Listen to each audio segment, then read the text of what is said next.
আসসালামু আলাইকুম ভিউয়ার্স, আবারও চলে এসেছি নতুন কোনো পিঠার রেসিপি নিয়ে। পাকা তালের সিজন শেষ হয়ে যাবার আগে এইভাবে একবার তালের পাটিসাপটা পিঠা বানিয়ে দেখো। খেতে এতটাই বেশি মজার হয় যে একটা একটা খেয়ে তো মনই পড়বে না, মনে হয় একটার পর একটা খেতেই থাকি। একদমই নরম তুলতুলে, যা মুখে দিলেই মিশে যাবে। একদম সহজভাবে সহজ পদ্ধতিতে তৈরি করে দেখাবো, আশা করছি ভালো লাগবে। তো প্লিজ বন্ধুরা, রেসিপিটা কোনো রকমের স্কিপ না করে প্রথম থেকে শেষ পর্যন্ত দেখার অনুরোধ রইল। পিঠা তৈরি করার জন্য প্রথমেই আমি ব্যাটারটা বানিয়ে নিচ্ছি। তার জন্য মিক্সিং বলে নিয়ে নিলাম 1 বাটি পরিমাণ সুজি, আর দিয়ে দেবো ঠিক ওই বাটি মেপেই 1/2 বাটি পরিমাণ ময়দা। মিষ্টির জন্য দিয়ে দেবো 3 চা চামচ চিনি, তবে মিষ্টির পরিমাণটা নিজেদের স্বাদ অনুযায়ী এখানে বাড়িয়ে কমে নিতে পারো। দিয়ে দিলাম স্বাদ মতো নুন। দিয়ে দেবো ঠিক ওই বাটি মেপেই 1 বাটি ফ্রেশ ঘন তালের পিউরি। এবার এই সমস্ত কিছু উপকরণকে খুব ভালোভাবে মিশিয়ে নিচ্ছি। সমস্ত কিছু খুব ভালোভাবে নেড়েচেড়ে মিশিয়ে নেবার পর আগে থেকে জাল করে রাখা দুধ অ্যাড করে ব্যাটারটা বানিয়ে নেব। তবে তোমরা চাইলে এখানে দুধের পরিবর্তে পানি দিয়েও ব্যাটারটা তৈরি করতে পারবে। দুধটা একেবারে না দিয়ে এইভাবে অল্প অল্প করে দিয়ে একটা হ্যান্ড উইচ দিয়ে ব্যাটারটা খুব ভালোভাবে ফেটিয়ে নিচ্ছি। তোমরাও চেষ্টা করবে নির্দিষ্ট একটা বাটি বা কাপ মেপে উপকরণগুলো একটু মেপে ব্যবহার করতে, তাহলে দেখবে ব্যাটারটা তৈরি করতে কোনো রকম অসুবিধা হবে না। আমি প্রথমত পিঠার এই ব্যাটারটা তৈরি করার জন্য 1.5 বাটি পরিমাণ দুধ ব্যবহার করলাম। দেখতেই পাচ্ছ বন্ধুরা, এখানে ব্যাটারটা খুব সুন্দরভাবে আমি ফেটিয়ে নিয়েছি। এবার এই ব্যাটারটাকে আমি ঢাকা দিয়ে কম করে 15 থেকে 20 মিনিটের মতো রেস্টে রেখে দেব।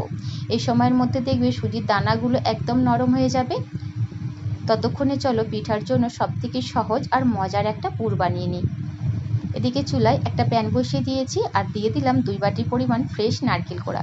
এই নারকেলটাকে আমি মিক্সি জারে দিয়ে একটু মিহি পেস্ট করে নিয়েছি। আর মিষ্টির জন্য দিয়ে দিলাম ঠিক ওই বাটি মেপেই 1/2 বাটি পরিমাণ একটু বেশি চিনি, তবে মিষ্টির পরিমাণটা নিজের স্বাদ অনুযায়ী এখানে বাড়িয়ে কমিয়ে নিতে পারো। দিয়ে দিলাম 1/2 বাটি পরিমাণ আগে থেকে জাল করে রাখা ঘন দুধ। স্বাদ অনুযায়ী নুন দিয়ে দিলাম, আর দিয়ে দিচ্ছি 2 চা চামচ গুঁড়া দুধ। এবারে সমস্ত কিছু উপকরণকে খুব ভালোভাবে নেড়েচেড়ে মিশিয়ে নিচ্ছি।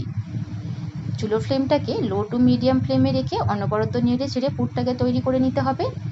আর এইভাবে একবার তালের পাটিসাপটা পিঠার জন্য পুরটা বানিয়ে দেখবে, খেতে অসম্ভব মজার হয়। বানানোও একদম সহজ, কোনো রকম ঝামেলা ছাড়াই ঝটপট তৈরি করে নিতে পারবে। আর এই পুরটা তৈরি করতে কিন্তু খুব বেশিক্ষণ সময় লাগে না, দেখবে 2 থেকে 3 মিনিটের মধ্যেই রেডি হয়ে যায়। পুরের মধ্যে সুন্দর একটা ফ্লেভারের জন্য দিয়ে দিলাম 1 থেকে 2 ফোঁটার মতো রোজ এসেন্স, তবে তোমরা চাইলে অবশ্যই এখানে এলাচি গুঁড়াও ব্যবহার করতে পারো। সমস্ত কিছু খুব ভালোভাবে নেড়েচেড়ে মিশিয়ে নিয়েছি। এখানে পুরটা কিন্তু একদম রেডি, এর থেকে বেশি আর ড্রাই করব না। চুলোর ফ্লেমটাকে অফ করে একটা প্লেটের মধ্যে উঠিয়ে নিচ্ছি। তারপর পুরটা একটা সাইডে রেখে দেবো ভালোভাবে ঠান্ডা হওয়ার জন্য। এদিকে প্রায় আমি 15 মিনিট পর ফিরে আসলাম। এবার এই সম্পূর্ণ ব্যাটারটা আমি মিক্সিং জারের মধ্যে ঢেলে নিচ্ছি। এইভাবে ব্যাটারটা পেস্ট করে নিলে পিঠার রুটিগুলো খুব সুন্দরভাবে তৈরি হবে, আর পিঠার মধ্যে কিন্তু সুজির দানা দানা ভাবটা একদমই থাকবে না। এবার এই সম্পূর্ণ ব্যাটারটাই আমি মিক্সিং বোলের মধ্যে ঢেলে নিচ্ছি। আর দেখতেই পাচ্ছ বন্ধুরা, এই পর্যায়ে ব্যাটারটা অনেকটাই ঘন। এবার এখানে অল্প অল্প করে দুধ অ্যাড করে ব্যাটারটা বানিয়ে নিচ্ছি।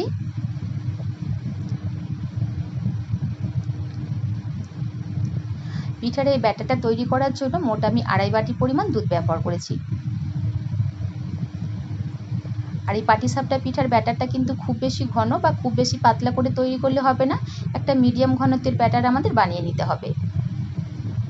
দেখতেই পাচ্ছ বন্ধুরা, পিঠের ব্যাটারটা ঠিক এইভাবে তৈরি করতে হবে। এবার পিঠাগুলো তৈরি করার জন্য চলে যাব চুলায়। এদিকে চুলায় একটা fry pan low to medium ফ্লেমে রেখে আমি হালকাভাবে গরম করে নিয়েছি। 1 ফোঁটার মতো সাদা তেল একটা ব্রাশ দিয়ে খুব ভালোভাবে চারিধারে লাগিয়ে নিচ্ছি। তারপর 1 হাতা করে ব্যাটার দিয়ে দেব, আর প্যানের হাতাটা ধরে এইভাবে একটু দুলিয়ে ব্যাটারটাকে চারিধারে স্প্রেড করে নিচ্ছি।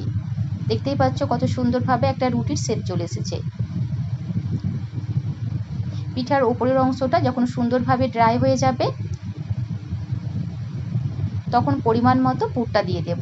একটু বেশি পরিমাণে পুরটা দিলে পিঠাটা খেতে অনেক বেশি ভালো লাগবে। আর এই সময় কিন্তু চুলোর ফ্লেমটাকে একেবারে লোয়ে রাখতে হবে, তা না হলে পিঠাগুলো কিন্তু মসৃণভাবে তৈরি হবে না আর খুব সহজেই পিঠার মধ্যে কালার চলে আসবে। তো দেখতে পেলে বন্ধুরা, আমি কিন্তু খুব সুন্দরভাবে একটা পিঠা তৈরি করে নিলাম। ব্যাটারটা ঠিকঠাকভাবে তৈরি করলে এই পিঠাগুলো তৈরি করতে দেখবে কোনো রকম অসুবিধা হবে না। আরও একটা পিঠা তোমাদের আমি বানিয়ে দেখাচ্ছি। আর এই পর্যায়ে কিন্তু অবশ্যই চুলোর ফ্লেমটাকে একেবারে লোয়ে রাখতে হবে, কোনোভাবেই প্যানটাকে অতিরিক্ত গরম করা চলবে না।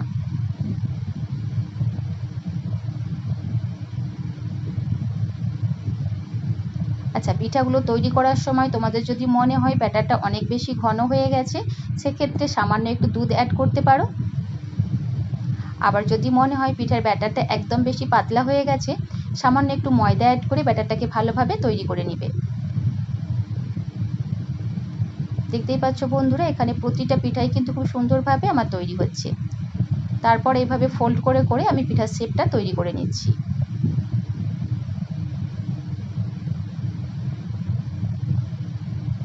এইভাবে একবার সুজি দিয়ে তালের পাটিসাপটা পিঠা বানিয়ে দেখবে, খেতে অসম্ভব মজার হয়। একইভাবে সমস্ত পিঠাগুলোই আমি তৈরি করে নিচ্ছি।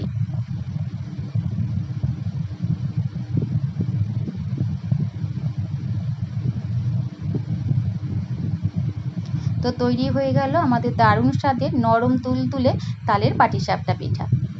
এই পিঠার যে কী পরিমাণ স্বাদ বন্ধুরা, একবার না বানিয়ে খেলে বিশ্বাসই করতে পারবে না। অনেক বেশি মজার হয়, একবার হলেও বানিয়ে দেখতে পারো। আশা করছি ভীষণ ভালো লাগবে। তো আজকের আমার এই সহজ রেসিপি তোমাদের কেমন লাগলো অবশ্যই নিজের মূল্যবান মতামত কমেন্টের মাধ্যমে জানাতে পারো। আর রেসিপিটা ভালো লাগলে প্লিজ বন্ধুরা চ্যানেলটা সাবস্ক্রাইব করে পাশে থাকার